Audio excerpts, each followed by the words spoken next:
In the earlier session, we have understood how to find out initial outflows. Now let us focus on the next item, that is in-between flows. In-between flows or interim flows, or it is also otherwise known as operational flows. So that is the focus. Now to understand that, let me give you some numbers. Let's say you have sales of 100 million.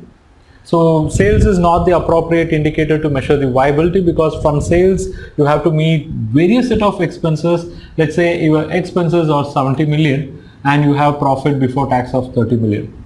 Now this profit is also not the right indicator to understand the viability, because from profit you have to pay taxes. Let's say your tax rate is 30%, it means 9 million will go towards tax. So what you have is profit after tax, which is 21 million. And if you ask me whether it is it only this 21 million which is available as cash flow? Answer is no, because this is not cash flow, this is rather profits. And profits are simply the comparison between, profits are simply compared between your sales and expenses. And if your sales are going to be greater than expenses, you have profit. But that's not the cash flow. And to have more clarity, if I say, if this expenses include a depreciation of 20 million, then you will have more clarity. That is, we say expenses are 70 million, but of which there is no cash outflow to the extent of 20 million. It means the expenses are actually only 50 million only, but for taxation purposes, depreciation have to be included under expenses. So it helps in reducing the taxes. So there is no cash outflow to the extent of 20 million in the name of depreciation. It means my profit should have been higher by 20 million. Not 21 million, right? So what I'll do, I'll add back that depreciation. Depreciation, I'm adding back 20 million because it is basically a non-cash item. NCI, non-cash item. So is it 41 million? Whether the cash that is generated, is it 41 million? Answer may be yes or maybe no. It would depend upon the level of the non-cash items which they have in their income and expenses. Let's say their total sales is 100 million, of which cash sales is 80 million and credit sales is 20 million. And if all the credit sales has been realized before the end of the year, then we need not worry. But if this credit sales of 20 million, out of which if 10 million is still pending realization, then we should appreciate, or we should understand that cash sales is not 100 million, it is only 90 million. Because 10 million is still pending realization. In that case, this cash profit should come down by 10 million. Am I right? Similarly, expenses. In that 20 million is depreciation, it means the remaining expenses are 50 million. And in that, let's say this includes purchases, say for 40 million. And in that, there is two components, cash purchases and credit purchases. Let's say cash purchases is 35 million, credit purchases is 5 million. And this is yet to be paid. It means it is not yet paid. Then that gives you a realization that out of the 70, 20 is non-cash item, which is depreciation, and this 5 is also a non-cash item because it is not yet paid. It means your cash profit should have increased by that 5 million, right? Here on account of unrealized sales, that is debtors, the cash profit should have come down by 10 million, and because of unpaid suppliers, say creditors, your cash profit should have increased by 5 million. Right? So that gives us a message that, I'll put it here, if your debtors has increased, then your cash profit should have come down, and when your creditors have increased, your cash profit should have gone up. And let me give the other side also. If your debtors have come down, it means your cash profit should go up, and if your creditors are coming down, then your cash profit should come down. So this gives rise to the rule about the treatment of current assets and current liability. And we know current assets and current liability are parts of something known as, or component of something known as working capital. So I'm going to generalize that rule. When debtors increased, what happened to the cash profit? We agreed that this should come down. So I'm going to generalize that. It means if there is going to be increase in current asset, because debtors is also a current asset, if there is going to be an increase in current asset, then cash profit should come down. And if debtors decreases, now why we should say that cash profit should go up when debtors decreases? It means to that extent you have realized the sales in the current year, something related to the previous year.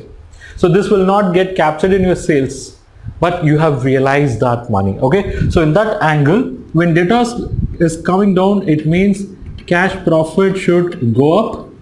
Okay, and this means your current asset, that is when your debtors is coming down, I'm also relating it with current asset. If your current asset is coming down, then your cash profit should go up. So the message is, whenever your current asset increases, your cash profit should come down. It means, I'm going back here, it means in this computation, what I have to do, I have to subtract increase in current asset. So if there is going to be increase in current asset, I have to subtract. And if there is going to be a decrease in current asset, I will be adding. So add decrease in current asset. So this is the treatment which I'll be adopting for current assets. Now what will be the treatment I'll adopt for current liability? And it's going to be the opposite. The treatment for current liability is, when current asset increased, we subtracted. So if there is going to be increase in current liability, we will be adding. And if there is going to be decrease in current liability, we will be subtracting. So after all this, we get to know something. And this is nothing but your cash, or say operational cash flows. This is your operational cash flows. So understand what I've done here is, I've started with sales, right? I started with sales, subtracted expenses, arrived at the profit, then I've deducted tax, I got PAT, then I added depreciation, then I went and did this plus or minus for changes in current assets and current liabilities. Now I'm going to compress all this. Let's have it like this. Our starting point is going to be profit after tax. We'll start with profit after tax. Now with this, we'll be adding back depreciation. Add depreciation because it is a non-cash item. So I can say depreciation amortization. Then what we did? We jumped to changes in working capital. So we understood, let me put it here. If there is going to be increase in current asset, we will subtract. If there is going to be decrease in current asset, we will add. If there is going to be increase in current liability, we will add. And if there is going to be decrease in current liability, we will subtract. And let us also understand the mathematical relationship. That is, current asset minus current liability is called as working capital. In short, we say it is net working capital. So what we will do if working capital increases? What we will do if working capital decreases? So working capital increase means it's basically the movement of current asset and current liability. Decrease is also a movement of current asset and current liability. So if there is going to be increase in working capital, we have to subtract. If there is going to be decrease in working capital, we have to add. So in most of the examination problems, they may give you individual breakup item, current asset, current liability, or debtors, inventory and all. So according to the movement, you have to do plus or minus, or sometimes they'll simply say working capital increased by so much or decreased by so much. At that point, you should not get confused. You should know what step you have to take. That is, whether it is addition or subtraction. So let me put it here, just this point. So it's going to be add or less. Add or deduct. I'm going to say simply changes in working capital. So when you will add, if working capital is going to come down, and when you will deduct, if working capital is going to increase. So this three put together will give you what is known as operational cash flows after tax. Now this is the operational cash flows after tax from whose point of view? This is from the point of view of equity shareholders, or I would say this is something from the point of view of shareholders. So when I say shareholders, this could include both preference and equity. So this is exclusively calculated from the point of view of shareholders. And why do I say it is from the point of view of shareholders? Because it is from this cash flow you are going to pay the dividend to those people, those shareholders. So it means this is not the cash flow from lender's point of view. This is the cash flow from shareholders point of view, because we are starting with profit after tax. Why I am saying it is not from the lender's point of view? Because if you want to calculate what is the return available for lender, it is basically interest. But this is the figure which is after paying interest. So this cannot be the basis for finding what is the cash flow available for lenders. So if you're really interested in knowing what is the cash flow available for lenders, then you have to find out operational cash flows from lenders point of view, which is a little different. That of course I'll take you through in next session. Thanks for watching this video, and I hope you like this lecture.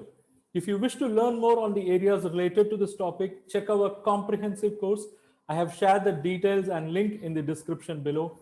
Click, sign up and enroll. I'll see you inside the course.